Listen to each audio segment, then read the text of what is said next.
nous allons travailler aujourd'hui sur le logiciel Autodesk Robot Structural Analysis.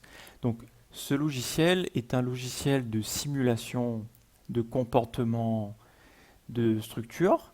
Il va nous permettre donc de visualiser et de déterminer les caractéristiques des profils, des barres, des assemblages pour dimensionner correctement une structure.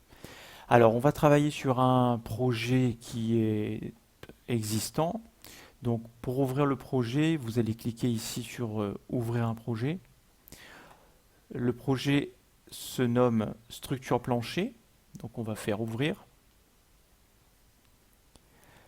Voilà.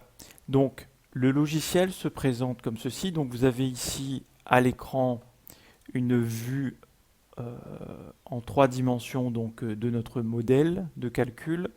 Comme vous pouvez le constater, donc, ce modèle de calcul est constitué des éléments filaires de la structure.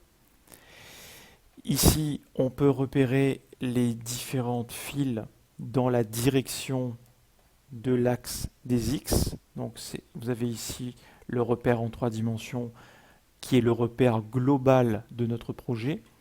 Ensuite, vous avez dans la direction Y la file 1, la file 2. Et enfin, dans la direction des Z, ici nous avons la file 1 et la file 2. Voilà. Donc ça, c'est une grille de construction qui a été réalisée à partir de cette icône-là, donc définition des axes. Donc une fois que vous avez ouvert votre modèle, déjà vous pouvez le manipuler. Donc là, si je clique sur le bouton central de ma souris et que je déplace ma souris, je vais pouvoir translater mon modèle sur mon bureau, sur ma zone de travail. En cliquant sur le bouton Shift de votre clavier et en appuyant sur le bouton central de la souris et en déplaçant votre souris, vous allez pouvoir manipuler votre modèle et le faire pivoter dans l'espace. Voilà. Donc je vous invite à réaliser ces manipulations, de mettre cette vidéo en pause et de revenir ensuite lorsque vous aurez effectué ces différentes manipulations. Donc on va poursuivre. Maintenant que vous avez manipulé votre modèle dans l'espace, donc on va voir un petit peu comment s'organise ce logiciel. Donc là, vous avez donc les icônes principales, donc fichiers, etc. Ici, vous avez les renseignements sur votre modèle. Donc votre modèle ici est constitué de barres. Donc nous avons 15 barres. Donc si vous voulez faire afficher les repères des barres, vous allez cliquer à cet endroit-là, ici, là, numéro des barres. Donc c'est cette icône-là, la deuxième en partant de la gauche. Vous cliquez et vous avez les repères des barres qui s'affichent. Voilà. Je vais recliquer une nouvelle fois pour faire disparaître les repères des barres. Sur l'icône qui est juste à sa gauche, vous avez donc la première icône, c'est le numéro des nœuds. Donc je vais cliquer dessus. Alors qu'est-ce qu'un nœud? Donc comme vous pouvez le constater ici, je vais replier ça et déplier les nœuds. Ici j'ai 22 nœuds. Donc les nœuds, ce sont déjà les points d'ancrage de la structure avec l'extérieur. Donc ici, si je fais pivoter, donc la liaison de la structure avec l'extérieur, vont être situés au nœud numéro 1, nœud 3, nœud 5 et nœud 7.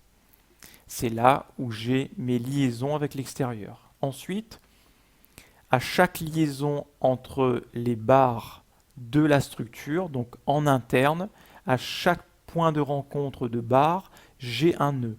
Donc comme vous pouvez le constater, j'ai l'ensemble de ces nœuds qui sont ici au niveau du platelage. Voilà. Donc je vais maintenant décocher l'affichage des nœuds. Ici, pour définir mon chargement, j'ai dû créer un bardage. Nous reviendrons sur une autre vidéo sur la construction d'une zone de bardage. Donc la zone de bardage, c'est la zone grise que vous avez au-dessus, sur laquelle vient s'appliquer le chargement surfacique. Voilà. Alors l'objectif de cette vidéo est de vous permettre d'afficher les zones d'influence ou encore appelées surface de reprise. Pour ce faire, vous allez cliquer sur l'icône qui se trouve tout en bas ici, celle-ci. Vous avez une fenêtre qui s'affiche, qui se nomme affichage des attributs. Dans cette fenêtre, vous allez cliquer sur charge et ensuite sur zone de répartition de la charge.